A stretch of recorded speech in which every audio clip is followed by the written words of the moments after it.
every Friday we used to do a talk about certain element of fitness, health, lifestyle, I guess.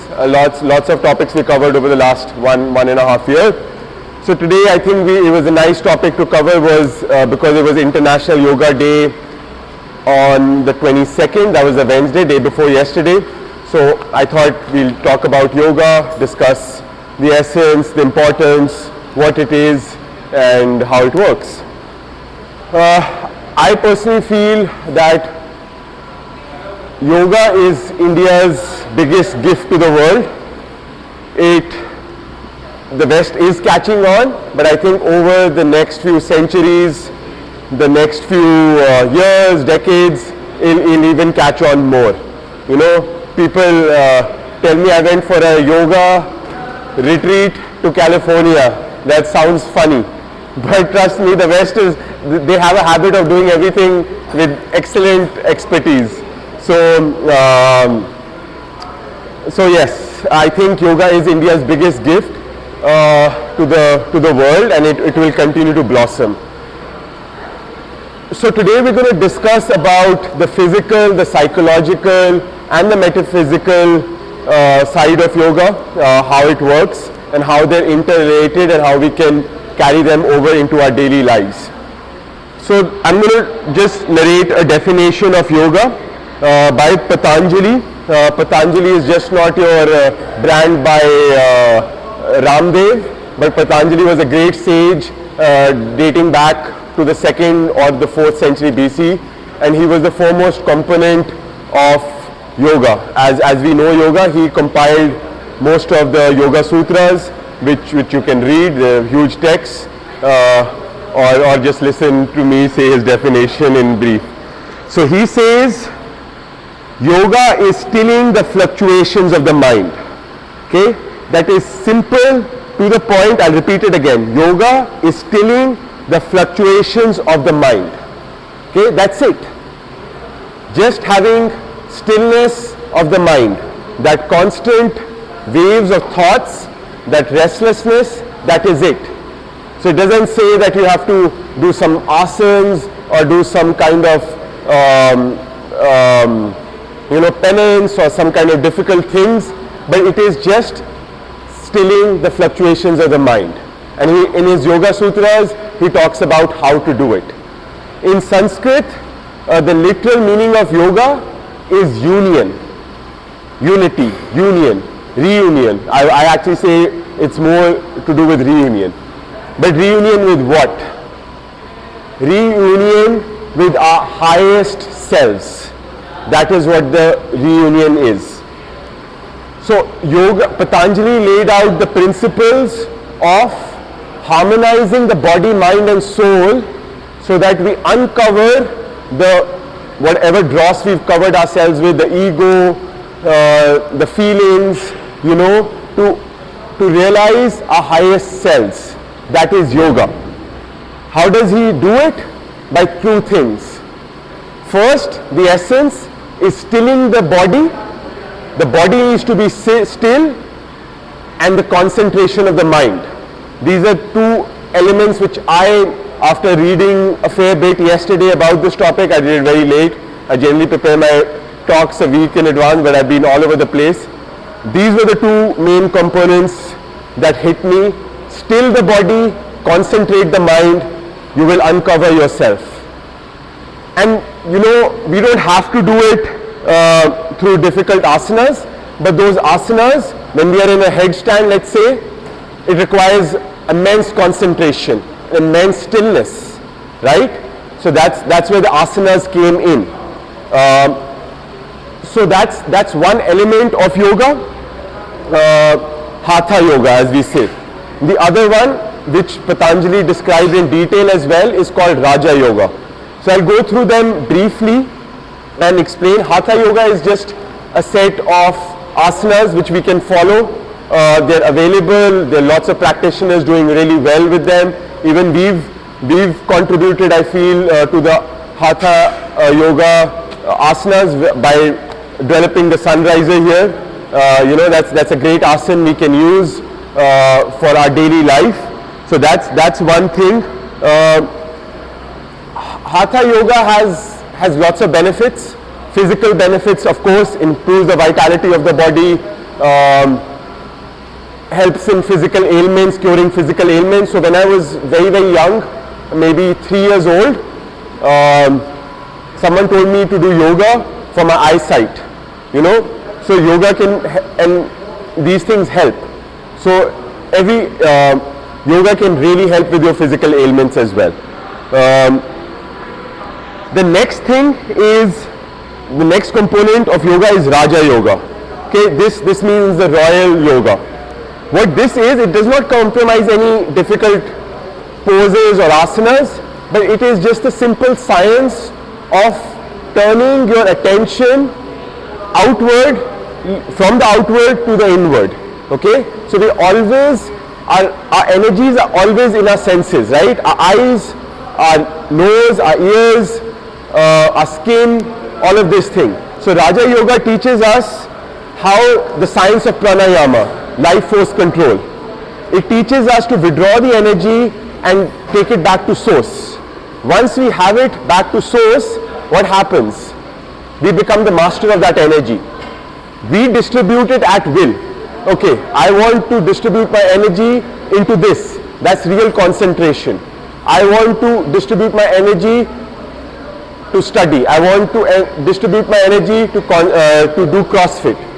Once we have that control, then we can gain mastery over ourselves, and that's the purpose we are looking. That's the purpose of life, if you ask me. Gaining that mastery over the life control, so that we can make decisions based on our own best wisdom, rather than our own attachments and desires and senses, that we're getting dragged by our senses. That's slavery. You know, we do CrossFit. I feel that's yoga. Okay, maybe not stillness of the body, but when you're doing CrossFit, you are absolutely concentrated on the next rep of thruster, the next burpee. You're in that zone, you know. So CrossFit, yoga does not have to be sitting in asana. It can be in your daily life. It can be through everything. Anything can be yoga. Picking this box up with concentration is yoga for me. Anything that unites myself to my highest potential is yoga. But it's important to have a yoga practice as well. You know, there's so many types of practices, each one suited to a different one, and there's not one best fit for anyone. So I would highly recommend having that practice, so that, you know, especially we as Indians, it's our heritage. And the West catching on and we losing it is really silly. You know, I always say, people ask me in the West about how's India.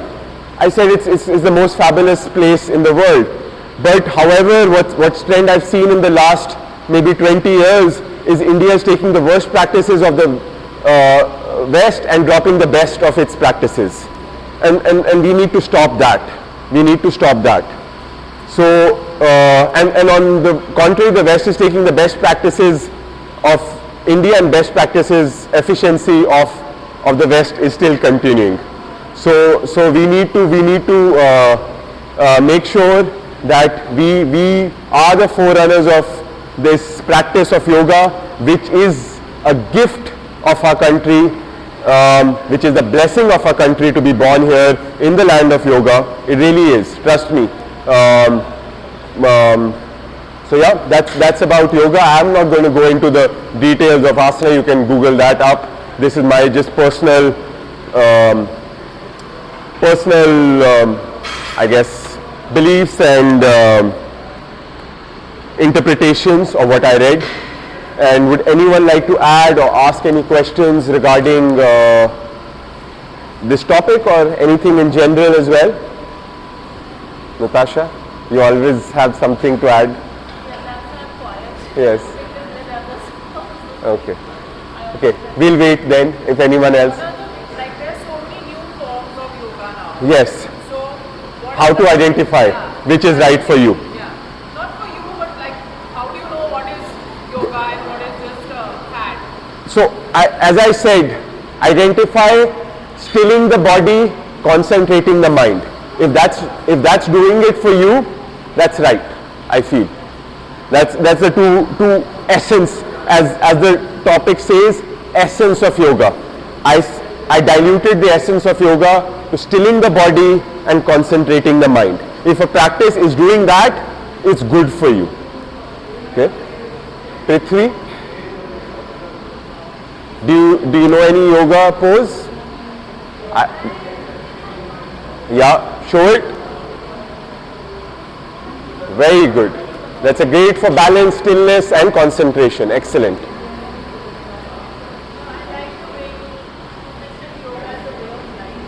Yes. Yes. It's not 1 hour you do yoga class and you go back. That's not the purpose. That's what Patanjali says in the Yoga Sutra. It's life. It's a system to live, basically. It's a system. It's a mindset. It's more than even a mindset. It's a, I can't find the word, but it's more of a, just a whole system of living. System of living. Yoga is a system of living. I don't know your names. I think sorry?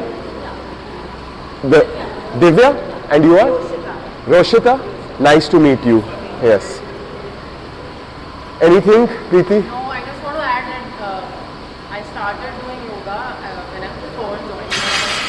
Now I can't balance both, but now I come here. But I agree that it's lifestyle. Yes. It's almost like it becomes, although I don't do asanas anymore, but the way you try to be like focused on one thing, in a way meditation. Yes. I think it has a ripple effect on everything you do on Yes. a daily basis. Yeah, it's lifestyle. Great. It's really helpful. Anything, Param ma'am, you would like to add? Awesome. Sorry, you said something?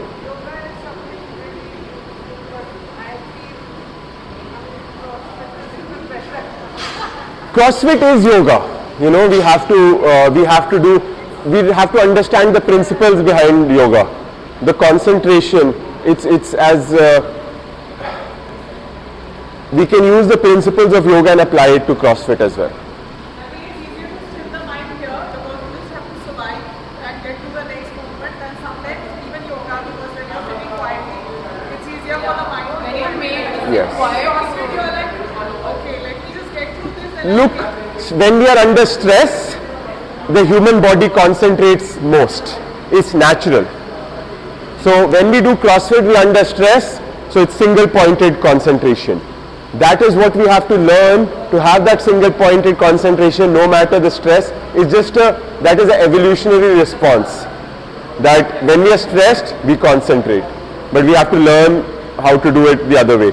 To be very honest, as a physical exercise form, because of our modern lifestyle, which is sedentary and which is overeating, and I always come to this, negative thinking as well, but that's we have to do CrossFit.